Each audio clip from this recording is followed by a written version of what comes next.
ॐ तत्सत् अञ्जनानन्दं वीरं जानकी शोकनाशनं कपीश्मक्षन्तारं वन्दे लङ्काभयङ्करं गोष्पदीकृतवारीसंमस्तीकृतराक्षसं रामायण महामालारत्नं वन्दे अनलात्मजाम् उल्लङ्घ्य सिन्धो सलिलं सलीलं या शोकबह्निं जनकात्मजायाः आदाय तेनैव ददाहि लङ्कं नमामि तं प्राञ्जलिराञ्जनेयम् अतुलबलधामं हेमशैलाभदेहं धनुजवनकृशानुं ज्ञानिनामाग्रगण्यं सकलगुणनिधानं वानराणामधीशं रघुपतिप्रियभक्तं वातजातं नमामि मनोजवं मारुततुल्यवेगं जितेन्द्रियं बुद्धिमतां वरिष्ठं वातात्मजं वानरयूथमुख्यं श्रीरामदूतं शरणं प्रपद्ये श्रीरामदूतं शरणं प्रपद्ये प्रपन्न पारिजाताय तोत्रवेत्रैकपाणये ज्ञानमुद्राय कृष्णाय गीतामृतदुहे नमः।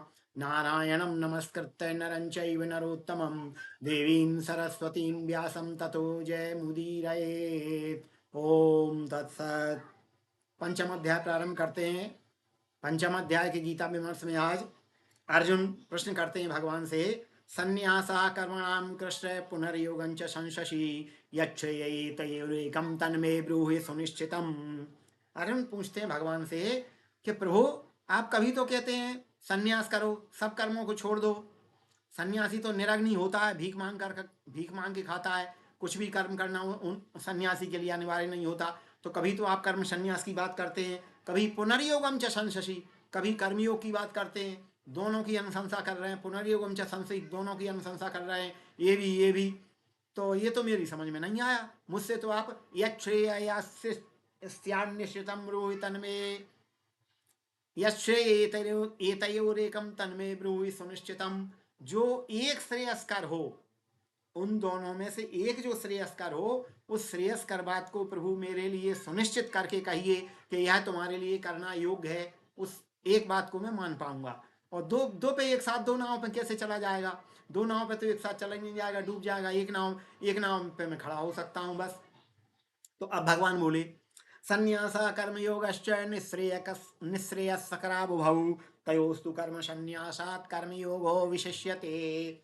संन्यास कर्मयोगश्च, कर्म संन्यास और कर्मयोग, निःश्रेयस्करावुभौ, श्रेयस्कर बात पूछ रहे हैं अर्जुन, तो कह रहे हैं दोनों श्रेयस्कर हैं। फिर कह दिया भगवान ने दोनों श्रेयस्कर, निःश्रेयस्करावुभौ, उभौ द्विलिंग, उभयलिंग दोनों कह रहे हैं, द्विवचन, दोनों उभौ, दोनों जो है दोनों श्रेयस्कर हैं। तो फिर तयोस्तु, लेकिन फिर नीचे स्पष्ट कर दिया, तयोस्तु कर्म संन्यासात कर्मयोगो विशिष्यते, लेकिन उन दोनों में से, कर्म संन्यास में से कर्मयोग विशिष्ट है। कर्म संन्यास से माने बिल्कुल कर्म करना छोड़ने से, भीख मांग कर खाने से, कर्म संन्यास सन्यासी बनने से, निरग्नि होने से, भोजन नहीं पकाएंगे हम भीख मांग के खाएंगे, संन्यास की बजाय कर्मयोग विशिष्ट है, कर्मयोग ही श्रेष्ठ माना गया है। और सन्यासी की परिभाषा बताते हुए भगवान कहते हैं, जे सा नित्य सन्यासी यो न द्वेष्टि न कांक्षति निर्द्वंदो ही महाबाहो सुखम बंधात प्रमुच्यते। सन्यासी की परिभाषा बताई भगवान ने। सन्यास आश्रम का उल्लेख तो नहीं किया है, लेकिन सन्यासी की परिभाषा सन्यास गृहस्थ भी हो सकता है। सन्यासी कैसे? गे आशा नित्य सन्यासी यो न द्वेष्टि न कांक्षति, जो न किसी से द्वेष रखता है और न किसी से कुछ कामना रखता है, वो सन्यासी ही माने जाने योग्य है। भगवान ने कहा, भगवान सन्यास आश्रम का विधान नहीं कर रहे, जबकि कहते हैं अरे गीता तो बाबा वैरागियों के सन्यासियों के लिए है, हम बच्चों को क्यों पढ़ाएं गीता? इस तरह की भ्रांति फैला रखी है। लेकिन ऐसा नहीं है, गृहस्थों के लिए पहले है गीता। गृहस्थ जीवन में भी संन्यास्त हुआ जा सकता है। वो कर्म संन्यास से कर्मयोग विशिष्ट है, कर्म करते हुए हुआ जा सकता है। इसलिए भगवान ने सन्यासी की परिभाषा दी है, गेया सा नित्य सन्यासी यो न द्वेष्टि न कांक्षति, जो न किसी से कुछ चाहता है और न किसी से द्वेष रखता है। माने जिसको राग द्वेष, कामना और द्वेष दोनों नहीं है, ना कोई डिजायर है उसकी, ना कोई कामना है, ना कोई वासना है, ना कोई अभीप्सा है, ना कोई लिप्सा है, और ना किसी से उसको द्वेष है। क्योंकि द्वेष तो तब उत्पन्न होता है जब कामना की पूर्ति नहीं होगी, तो उस आदमी से हमको द्वेष होगा। इसलिए जो व्यक्ति किसी से कामना नहीं करता, कुछ चाहता नहीं है, किसी से द्वेष दुश्मनी नहीं रखता, वो सन्यासी ही माने जाने योग्य है। क्यों कि निर्द्वंदो ही महाबाहो सुखम बंधात प्रमुच्यते। हे महाबाहो, हे आजान बाहु अर्जुन, निर्द्वंद, वो निर्द्वंद है, वो सफलता असफलता में संभाव रखता है, वो किसी से राग नहीं रखता, द्वेष नहीं रखता, तो निर्द्वंद है। वो द्वंद्वों से ऊपर उठ गया है, मान अपमान सुख दुख हानि लाभ, ऐसा निर्द्वंद से मुक्त हुआ पुरुष वो सन्यासी ही माने जाने योग्य है। और वो सुखम बंधात प्रमुच्यते, सुखपूर्वक सरलता से बंधन से मुक्त हो जाता है। कर्म बंधन से मुक्ति के उपाय बताए सारे शास्त्रों में। कर्म बंधन से मुक्ति के विधि और निषेध, क्या त्याज्य है क्या ग्राह्य है, क्या विधि है क्या निषेध है, सारे शास्त्र इन्हीं दोनों से, विधि निषेध से, ग्राह्य और त्याज्य से भरे हुए हैं। तो भगवान ने कह दिया सन्यासी वो ही माने जाने योग्य है जो न किसी से द्वेष रखता है, न कोई कामना रखता है, और द्वंद्वों से ऊपर उठ गया है। ऐसा सन्यासी आनंद पूर्वक सरलता से बंधन, कर्म बंधन से प्रमुच्यते, मुक्त हो जाता है। अब आगे भगवान स्पष्ट और स्पष्ट करते हैं, सांख्य योग पृथक बाला प्रवदंती न पंडिता एकमप्यास्थिता सम्यक उभयोर्विंदते फलम। सांख्य योग, सांख्य और योग, सांख्य यानी सांख्य योग और योग यानी कर्म योग, ये दोनों योग भगवान ने बताए। ये लौकिक योग हैं, ये लौकिक योग हैं। ये अलौकिक तो भक्ति योग है, उसका भी अभी भक्ति योग का बीज तो डाल दिए हैं, पर भक्ति योग का भी धीरे धीरे तुलसी का पौधा अंकुरित हो रहा है, वो आगे आएगा। तो यहाँ केवल सांख्य और योग की बात है। कुछ विद्वान संत योग में ही भक्ति योग और कर्म योग दोनों मानते हैं। तो ज्ञान योग और कर्म योग पृथक बाला प्रवदंती, बाला माने बालक, बाल बुद्धि के लोग कहते हैं, न पंडिता, पंडितन को अलग अलग नहीं कहते हैं, पंडित तो दोनों को एक ही मानते हैं। इसलिए एकमप्यास्थिता सम्यक उभयोर्विंदते फलम, एक पर भी ठीक प्रकार से स्थित हुआ व्यक्ति, चाहे सांख्य योग पे चले अथवा कर्मयोग पे चले, चाहे सांख्य योग की नाव में सवार हो जाए चाहे कर्मयोग की नाव में सवार हो जाए, उभयोर विंदते फलम, दोनों फलों को प्राप्त कर लेता है। एक योग का आश्रय लेने पर भी, एक योग का साधक भी दोनों योगों के फल को प्राप्त कर लेता है। इसलिए भगवान ने फिर कहा, यत् सांख्ये प्राप्यते स्थानम तद्योगैरपि गम्यते एकं सांख्यं च योगं च यः पश्यति स पश्यति। यत् सांख्ये प्राप्यते स्थानम, सांख्य योग की साधना द्वारा, सांख्य योग का आचरण करने पर जो स्थान प्राप्त किया जाता है, कर्मयोग की उपासना, कर्मयोग की साधना, कर्मयोग का साधक भी वही स्थान प्राप्त कर लेता है। सेम ज्यों कहते हैं वही स्थान प्राप्त करता है, क्योंकि अंततः तो सब एक ही भगवान के पास जाते हैं, चाहे वो किसी भी संप्रदाय का हो। एकं सांख्यं च योगम च यः पश्यति स पश्यति। इसलिए सांख्य योग को, कर्मयोग को, जो दोनों को एक मानता है वही वास्तव में सही देखता है, उसी की दृष्टि सही है। एकम सांख्यं च योगम च यः पश्यति स पश्यति, जो सांख्य योग को, कर्मयोग को एक देखता है वही सही देखता है, उसी की दृष्टि सही है। अब आगे भगवान कहते हैं, संन्यासस्तु महाबाहो दुःखमाप्तुमयोगतः योग युक्तो मुनिर्ब्रह्म न चिरेणाधिगच्छति। हे महाबाहो, हे आजान बाहु अर्जुन, संन्यास भी अयोग होकर कर्मयोग की साधना किए बिना संन्यास सिद्ध नहीं होता। सन्यासी को भी कर्म करना ही पड़ेगा, भगवान ये कहते हैं।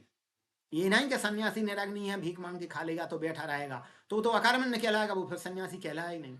सन्यासी वो है जो कर्म फल की इच्छा भी त्याग दे और भगवदार्थी कर्म करे, केवल जीवन निर्वाह के लिए, लोक संग्रह के लिए कर्म करे, वो सन्यासी है। तो कर्म तो उसको करना ही पड़ेगा। भगवान ने कहा अयोगतः, कर्म योग के बिना सन्यास की साधना बड़ी कठिन है, अत्यंत कठिन है। इसलिए योग युक्तो मुनिर्ब्रह्म न चिरेणाधिगच्छति, इसलिए वह योग युक्त होकर के, कर्म योग युक्त होकर के ब्रह्म को शीघ्र ही प्राप्त कर लेता है। अचिरेण माने शीघ्र ही प्राप्त कर लेता है। वो मुनि कहलाएगा फिर। क्यों? कब? जब योग युक्त हो जाएगा। तो कर्म योग की साधना पूर्वक, कर्म आसक्ति का त्याग करके, राग द्वेष का त्याग करके, निर्द्वंद होकर के फिर वो शीघ्र ही ब्रह्म को प्राप्त कर लेता है। योग युक्तो विशुद्धात्मा विजितात्मा जितेन्द्रिया सर्वभूतात्मा भूतात्मा कुर्वन्नपि न लिप्यते। योग युक्तो, जो कर्मयोग से युक्त हो, जो योग भगवान ने परिभाषा दी है, समत्वम योग उच्यते, सिद्ध सिद्धो समो भूत्वा समत्वम योग उच्यते, 2:48 में जो परिभाषा दी है, माँ फलेषु कदाचन, कर्म की फल की कामना न करके सिद्धि असिद्धि में संभाव रखता हुआ जो कर्म करता है वो योगी कहलाता है।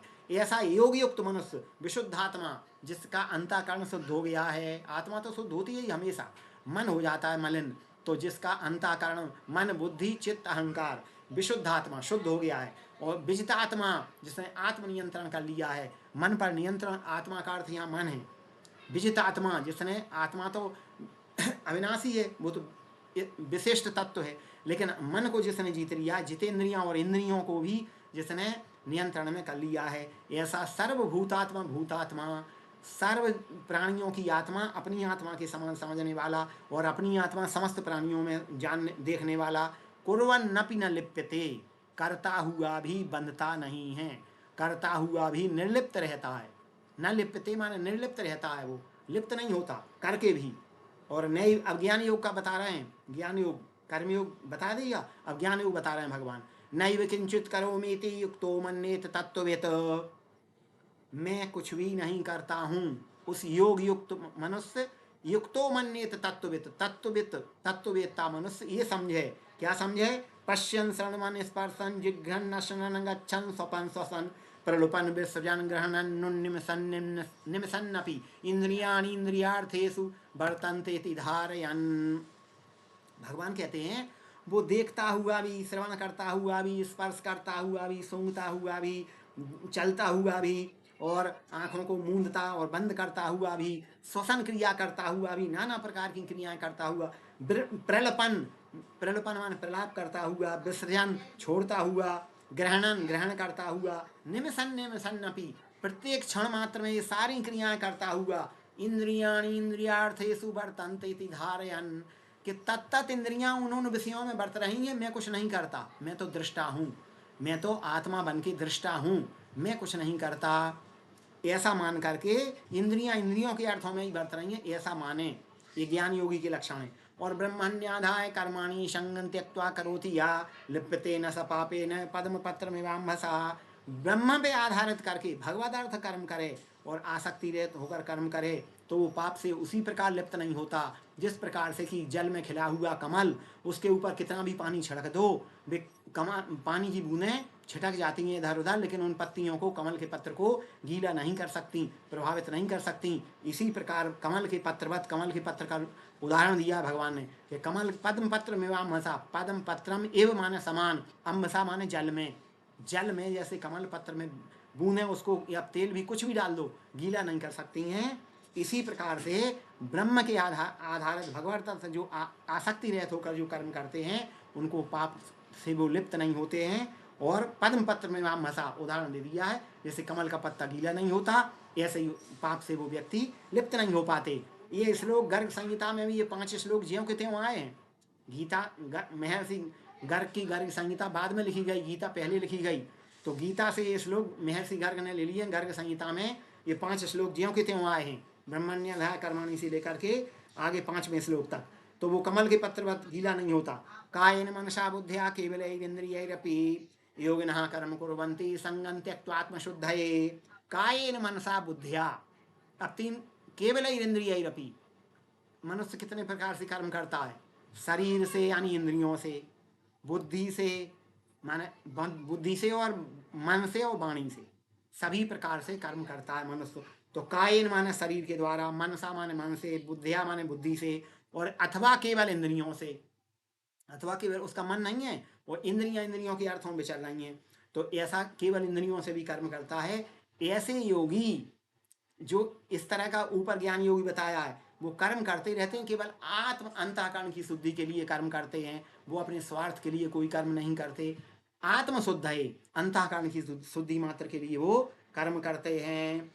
तो कायेन मनसा बुद्धिया केवल इंद्रियरपि, इंद्रियों द्वारा, काया द्वारा एक कर्म, दूसरा वाणी द्वारा, वाणी भी इंद्रियों में आ गई, जीव, और मन, गीता मन से किए हुए कर्म को भी मानती है, इसलिए यहाँ मनसा शब्द लिखा है। मन से कृतम कर्म न शरीरेण कृतं कृतम, क्यों कि इंद्रियाणाम मनश्चास्मि, इंद्रियों में मन भी सम्मिलित है, फिर भी यहाँ अलग बता दिया गया है। लेकिन भगवान ने कहा इंद्रियों में मन में हूँ, और जिस इंद्री के साथ मन लगा हुआ है उसी का कर्म कर्म माना जाएगा। मन से किया हुआ कर्म ही गीता की दृष्टि में कर्म माना गया है, अन्यथा कर्म नहीं माना गया। जैसे कोई कथा सुन रहा है, उसका मन अन्यत्र चला गया तो वो कर्म किया हुआ नहीं माना जाएगा। कोई पत्र पुष्प जल भगवान को चढ़ा रहा है, पूजा कर रहा है, उसका मन अन्यत्र चला गया तो वो कर्म नहीं माना जाएगा। क्योंकि योग वासिष्ठ में कहा है, योग ऋषि वशिष्ठ ने भगवान को बताया कि मन शैव कृतम कर्म न शरीरेण कृतं कृतम। मन से किया हुआ कर्म ही कर्म है, शरीर से किया हुआ कर्म कर्म नहीं है। केवल इंद्रियां कर्म कर रही हैं तो वो कर्म नहीं कहलाएगा। तो जितने भी योगी जन हैं वो आत्म शुद्धि के लिए ही इस भावना को लेकर के बिना किसी प्रकार से लिप्त हुए कर्म करते हैं। वो अंतःकरण की शुद्धि के लिए कर्म करते हैं और किसी स्वार्थवश कर्म नहीं करते। ये भगवान ने स्पष्ट करके बता दिया। तो मन से किया हुआ ही कर्म माना जाता है। इसीलिए कहा है कि मनस्येकम वचस्येकम कर्मण्येकम महात्मनाम मनसन्यत वचत संयत कर्मण्यन्यत दुरात्मनाम। मन वाणी और कर्म जिनमें जिसमें ये एक होते हैं वे महात्मा कहलाते हैं। और जिनका मन वचन और कर्म अलग अलग है, मन में कुछ और, वाणी में कुछ और, कर्म में कुछ और, वे दुरात्मा कहलाते हैं। तो तात्पर्य ये कि इन सभी से गीता मन से किए हुए कर्म को मानती है। मन से किया हुआ कर्म गीता को अभीष्ट है, गीता को अभिप्रेत है। इन शब्दों के साथ मैं अपनी वाणी को विराम देता हूँ। 11 श्लोक के साथ श्री कृष्णार्पणमस्तु।